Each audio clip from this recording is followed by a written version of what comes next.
नमस्कार, ISD news bulletin में आपका स्वागत है और मैं हूं आपके साथ मिंटू झा। तो आज बात करेंगे कुछ प्रमुख खबरों को लेकर, जिसमें पहली खबर आपको बता रहा हूं। दिल्ली में रोहिंग्याओं को बसाने को लेकर संदीप सर ने इंडिया स्पीक डेली पर एक खबर लिखा है, जो खबर काफ़ी वायरल किया जा रहा है और यह खबर मैं आपको बता रहा हूं। गृह मंत्रालय ने बड़ी ही चतुराई से अवैध रोहिंग्या मामले पर फोकस कर UNHCR ID धारी रोहिंग्याओं को मिलने जा रही सुविधाओं से जनता का ध्यान हटा दिया है।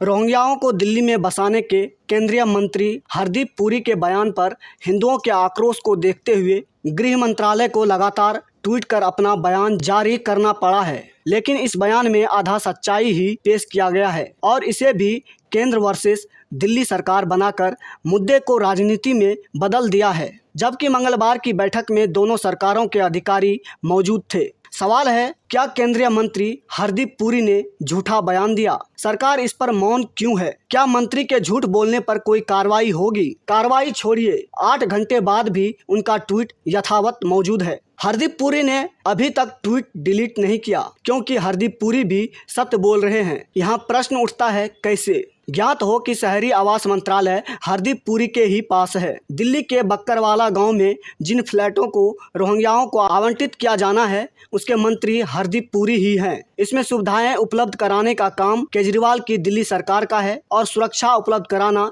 दिल्ली पुलिस यानी गृह मंत्रालय के पास है। तीनों के अधिकारियों ने मंगलवार को बाकायदा बैठक कर यह निर्णय लिया, जिसके बाद ही हरदीप पुरी ने ट्वीट किया था। तो फिर सच क्या है? यदि गृह मंत्रालय की सफाई और हरदीप पुरी के बयान को देखें तो कोई विरोधाभास नहीं है, केवल ब्यूरोक्रेटिक शब्दों से खेल किया गया है। जैसे गृह मंत्रालय ने अपने ट्वीट में कहा है कि अवैध रूप से रह रहे रोहिंग्या शरणार्थियों को बक्करवाला में कोई फ्लैट नहीं दिया गया है। गृह मंत्रालय ने बार बार अवैध रोहिंग्याओं का उपयोग किया है। यहाँ अवैध शब्द महत्वपूर्ण है, परंतु केंद्रीय शहरी व आवास मंत्री तो अवैध रोहिंग्या की बात ही नहीं कर रहे।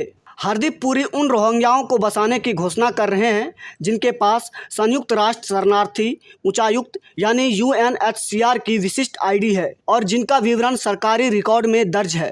अर्थात जो अवैध श्रेणी से बाहर निकलकर अब शरणार्थी का वैध दर्जा पा चुके हैं, लेकिन है वो रोहिंग्या ही। इन्हें ही सुविधा मिली है। हिंदुओं के विरोध को देखते हुए गृह मंत्रालय ने टेक्निकली अवैध रोहिंग्या पर बयान जारी कर दिया कि वो डिटेंशन सेंटर में है और उन्हें विदेश मंत्रालय के मार्फत उनके देश वापस भेजा जाएगा। लेकिन UNHCR की ID वाले रोहिंग्या की बात को वो साफ साफ गोल कर गए हैं। बड़े ही चतुराई से गृह मंत्रालय ने अवैध रोहिंग्या पर फोकस कर UNHCR ID धारी शरणार्थी रोहिंग्याओं को मिली सुविधाओं की बात को छुपा कर लोगों का ध्यान भटका दिया है। यही सच है, अन्यथा हरदीप पुरी PMO को टैग कर इतना बड़ा झूठ बोलने की हिम्मत नहीं कर सकते थे। यह झूठ केवल ध्यान भटकाने की टैक्टिस है। आपको याद हो, हाल ही में दिल्ली विश्वविद्यालय से एक रोहिंग्या लड़की ने पढ़ाई की थी। वह UNHCR ID धारी रोहिंग्या की श्रेणी में आती है। अवैध रोहिंग्या होती तो वैध तरीके से विश्वविद्यालय में प्रवेश नहीं ले पाती।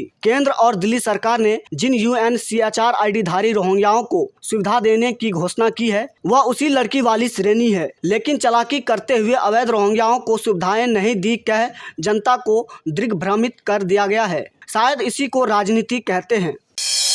भारत के वीर सपूत और लांस नायक चंद्रशेखर से जुड़ी है। कहते हैं ना कि यूं ही कोई सेना में नहीं चला जाता है। जी हाँ, यह बात सच है, क्योंकि 38 साल बाद लांस नायक चंद्रशेखर अपने घर पहुंचे हैं। 29 मई 1984 यह वह तारीख थी जब सियाचिन ग्लेशियर से आखिरी बार उनकी खबर आई थी, जिसमें उन्होंने कहा था, मैं जल्दी वापस लौट कर आऊँगा। लेकिन वादा निभाने में 38 साल लग गए। सियाचिन में वीर गति को प्राप्त हुए लांस नायक चंद्रशेखर हरबोला का पार्थिव शरीर बुधवार को हल्द्वानी उनके घर लाया गया। वीर सपूत चंद्रशेखर की पत्नी शांति देवी अपने पति के पार्थिव शरीर का 38 साल तक इंतजार किया। इतने सालों में उन्हें विश्वास था कि एक दिन वो अपने पति को जरूर देखेंगी। बता दें कि जिस समय शांति देवी के पति चंद्रशेखर हरबोला वीर गति को प्राप्त हुए थे, उस समय उनकी उम्र मात्र 28 साल थी। इसके बाद उन्होंने अकेले ही मां और पिता की भूमिका निभाते हुए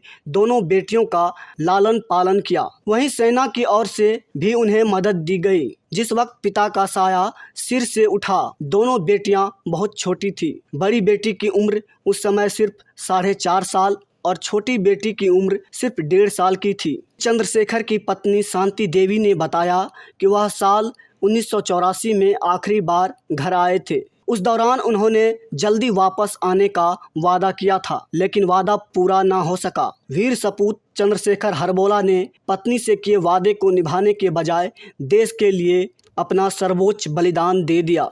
38 साल के बेहद लंबे इंतजार के बावजूद शांति देवी ने बताया कि उनको कहीं ना कहीं ये बात दिल में रहती थी कि कभी तो उनकी कोई खबर आएगी। आखिरकार वो दिन भी आया, लेकिन सूचना मां भारती के सपूत के अंतिम बलिदान की थी। बता दें कि 19 कुमाऊं रेजिमेंट के लांस नायक चंद्रशेखर हरबोला का पार्थिव शरीर 38 साल बाद सियाचिन में मिला है। इसकी सूचना सेना की ओर से 14 अगस्त को उनके परिजनों को दी गई थी। चंद्रशेखर हरबोला 1975 में सेना में भर्ती हुए थे, जिसके बाद 1984 में भारत और पाकिस्तान के बीच सियाचिन के लिए युद्ध लड़ा गया था। भारत ने इस मिशन का नाम ऑपरेशन मेघदूत रखा था। भारत की ओर से मई 1984 में सियाचिन में पेट्रोलिंग के लिए 20 सैनिकों की टुकड़ी भेजी गई थी। इसमें चंद्रशेखर हरबोला भी शामिल थे। सभी सैनिक सियाचिन में ग्लेशियर टूटने की वजह से इसकी चपेट में आ गए, जिसके बाद किसी भी सैनिक के बचने की उम्मीद नहीं रही। लेकिन चंद्रशेखर के परिवार 38 साल तक आस लगाए इंतजार करता रहा। शायद ईश्वर ने उनकी सुन ली। पिछले दिनों राजस्थान राइफल्स की पेट्रोलिंग के दौरान लांस नायक चंद्रशेखर के अवशेष मिले। बुधवार को जब लांस नायक चंद्रशेखर के अवशेष उत्तराखंड के हल्द्वानी स्थित उनके घर पहुंचे तो सेना बहादुर जवान को विदा करने के लिए वहां मौजूद थे। पूरे सैन्य सम्मान के साथ लांस नायक चंद्रशेखर को विदा किया गया। यह तस्वीर बता रही है कि चंद्रशेखर जैसा कोई नौजवान किस वजह से सेना में भर्ती होता है। यह भारतीय सेना है, अपने वीरों को कभी नहीं भूलती, उनके बलिदान का सम्मान करती है। आपको बता दें कि सियाचिन में गश्त कर रही आरआर की पेट्रोल पार्टी को अवशेष के साथ एक आर्मी डिस्क मिली। आर्मी डिस्क में ही लांस नायक चंद्रशेखर की पहचान हुई। हर भारतीय सैनिक को किसी भी मिशन में जाते वक्त एक आइडेंटिटी डिस्क पहनाना पड़ता है। इस पर सैनिक का आर्मी नंबर लिखा होता है। लांस नायक चंद्रशेखर की डिस्क पर 416458 लिखा है। लांस नायक चंद्रशेखर का परिवार हल्द्वानी की सरस्वती विहार कॉलोनी में रहता है। पत्नी शांति देवी ने बताया कि 1984 में उनकी शादी को 9 साल हो चुके थे। शांति की उम्र बस 28 साल की थी, जिसके बाद से 38 साल तक परिवार नम आंखों से बस इंतजार ही करता रहा, लेकिन अब जाकर वह इंतजार खत्म हुआ। शांति देवी ने कहा कि उन्हें अपने पति पर गर्व है कि उन्होंने देश सेवा को प्राथमिकता दी। ऑपरेशन मेघदूत नाम सुनते ही जहन में सियाचिन ग्लेशियर की छवि कौंधती है। 38 साल पहले अपने पराक्रम के बूते भारतीय सेना ने सियाचिन को पाकिस्तान के हाथों में जाने से बचा लिया था। 1984 में जब पाकिस्तान ने सियाचिन ग्लेशियर पर कब्जा करने की कोशिश की तो उसके इरादे की खबर मिलते ही भारतीय सेना सक्रिय हो गई थी। पाकिस्तानी सैनिकों के पहुंचने से पहले ही 13 अप्रैल 1984 को भारतीय सैनिक वहां पहुंच गए। 13 अप्रैल 1984 को बिलाफोंड लाव में तिरंगा फहरा दिया। 4 दिन के भीतर यानी 17 अप्रैल तक सभी अहम जगहों पर भारतीय सैनिक काबिज हो चुके थे। तब से अब तक वहां सैनिकों की तैनाती बनी हुई है। ऑपरेशन मेघदूत के लिए कई बहादुर सैनिकों को सियाचिन भेजा गया था। 19 कुमाऊं रेजिमेंट के लांस नायक चंद्रशेखर भी उनमें से एक थे, जहां कभी कभी तापमान -50 डिग्री सेल्सियस पहुंच जाता है। 18,800 प्लस फीट की ऊंचाई पर मौजूद 76 किलोमीटर लंबे इस ग्लेशियर पर हर साल 35 फीट बर्फबारी हो जाती है। बर्फीले तूफान कब आ जाए कुछ पता नहीं। हल्की फुल्की आंधी तो हर वक्त चलती ही रहती है। वहीं अगली खबर उत्तर प्रदेश से है। उत्तर प्रदेश के बिजनौर में एक घर के बाहर हाथ से लिखा हुआ पर्चा चिपकाने के बाद से परिवार खौफ के साए में जी रहे हैं। जिस महिला को यह धमकी दी गई उसके पति ने कहा कि हो सकता है यह किसी की बदमाशी हो, लेकिन अगर यह बदमाशी नहीं है तो फिर सोचिए कितना गंभीर मामला है। पुलिस के जवान घर की सुरक्षा में लगे हुए हैं। दरअसल देश को मिली आज़ादी के 75 वर्ष पूरे होने पर देश भर में तिरंगा यात्रा, हर घर तिरंगा और आज़ादी का अमृत महोत्सव मनाया गया।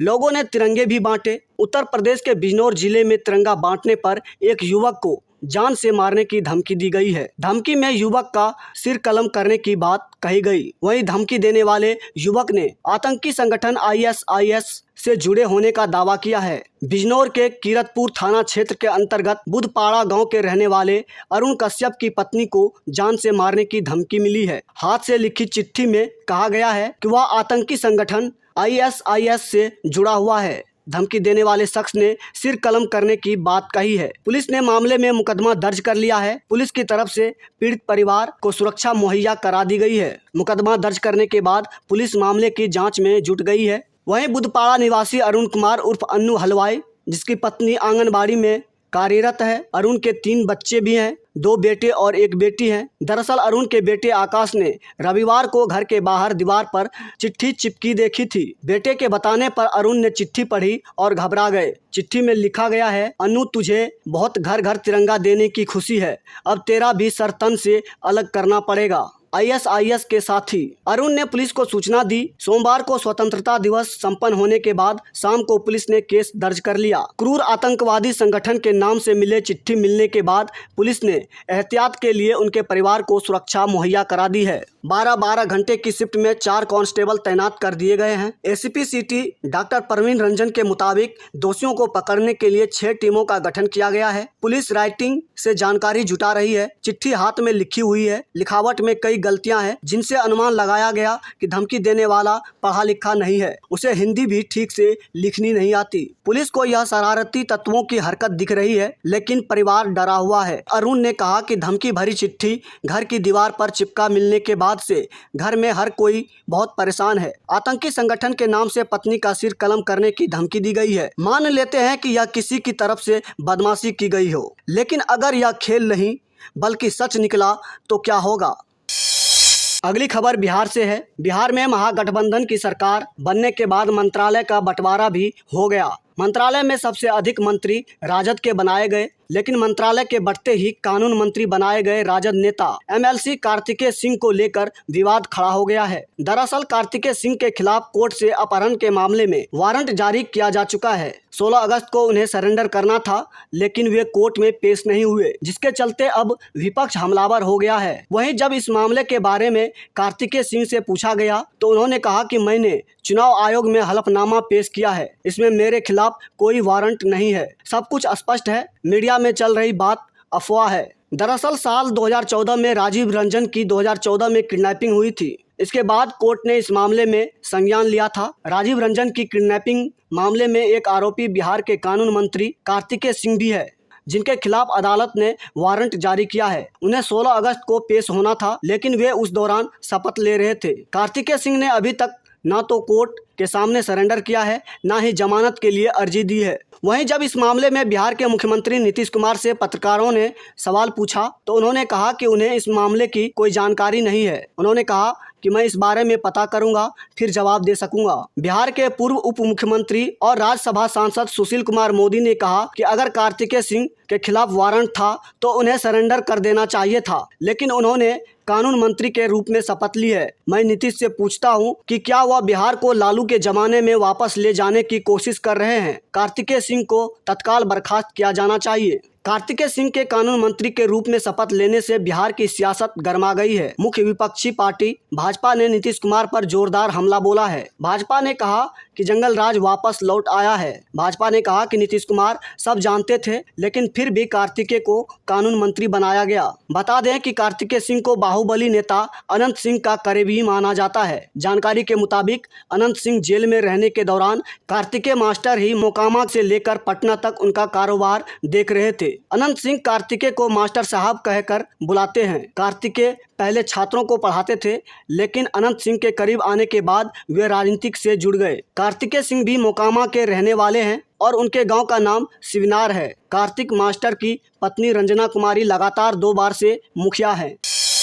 अगली खबर बाबा रामदेव को लेकर है। दरअसल दिल्ली हाई कोर्ट ने एलोपैथी और कोविड-19 के इलाज पर योग गुरु बाबा रामदेव के बयानों को लेकर बुधवार को कहा कि वे जनता को गुमराह ना करें। हाई कोर्ट ने कहा कि वे आपके अनुयायियों और शिष्यों और ऐसे लोगों के लिए जो आप पर विश्वास करते हैं उनका स्वागत है, लेकिन किसी आधिकारिक बातों से ज़्यादा बोलकर किसी को गुमराह न किया जाए। योग गुरु बाबा रामदेव पर कोविड-19 के इलाज के बारे में गलत सूचना फैलाने का आरोप है। स्वामी रामदेव ने कोविड-19 मामलों के इलाज के तरीके को लेकर डॉक्टरों की आलोचना की थी। साल 2021 में वायरल हुए एक वीडियो में कोरोना वायरस संक्रमण के इलाज के लिए इस्तेमाल की जा रही कुछ दवाओं पर सवाल करते हुए यह कहते हुए सुना गया था कि कोविड-19 के लिए एलोपैथिक दवाएं लेने के बाद लाखों लोग मारे गए हैं। इस टिप्पणी का डॉक्टरों के संघों ने जोरदार विरोध किया। उसी समय दिल्ली मेडिकल एसोसिएशन ने दिल्ली हाई कोर्ट में याचिका दायर किया था। दिल्ली मेडिकल एसोसिएशन की याचिका पर सुनवाई करते हुए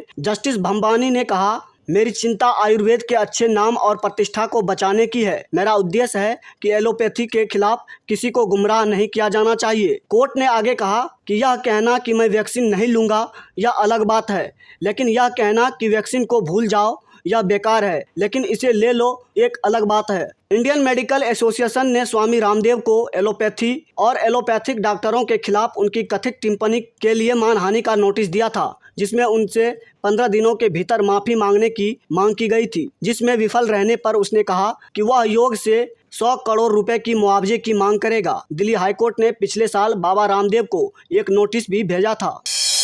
अगली खबर फिल्म जगत से है। अभिनेता निखिल सिद्धार्थ अभिनीत कार्तिकेय 2 हिंदी पट्टी में एक मिनी ब्लॉकबस्टर साबित हो रही है।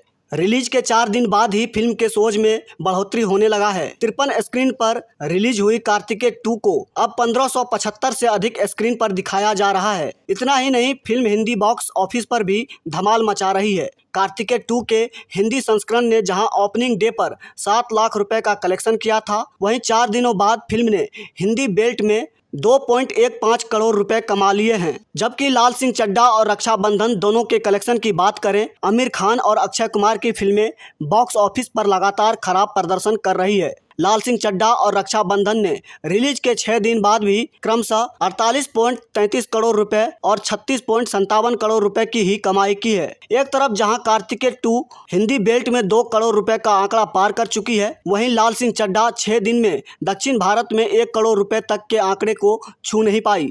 लाल सिंह चड्ढा और रक्षाबंधन दोनों ही दर्शकों को सिनेमा घर तक खींचने में विफल रही। वहीं निखिल की कार्तिकेय 2 वर्ड ऑफ माउथ के जरिए हिंदी दर्शकों के बीच बड़ी हिट बनती जा रही है। यूजर्स बॉलीवुड की फिल्मों के फ्लॉप होने पर सोशल मीडिया पर खुशी जाहिर कर रहे हैं। इसके साथ ही मीम्स शेयर कर सिनेमा घरों के मालिकों से लाल सिंह चड्ढा और रक्षाबंधन के शो को रद्द कर निखिल सिद्धार्थ अभिनीत कार्तिकेय 2 हिंदी के शो को बढ़ाने की मांग कर रहे हैं। आज के बुलेटिन में फिलहाल इतना ही। तो मिलते हैं कल रात 9 बजे एक नए बुलेटिन के साथ। तब तक के लिए हमें दीजिए इजाज़त। धन्यवाद।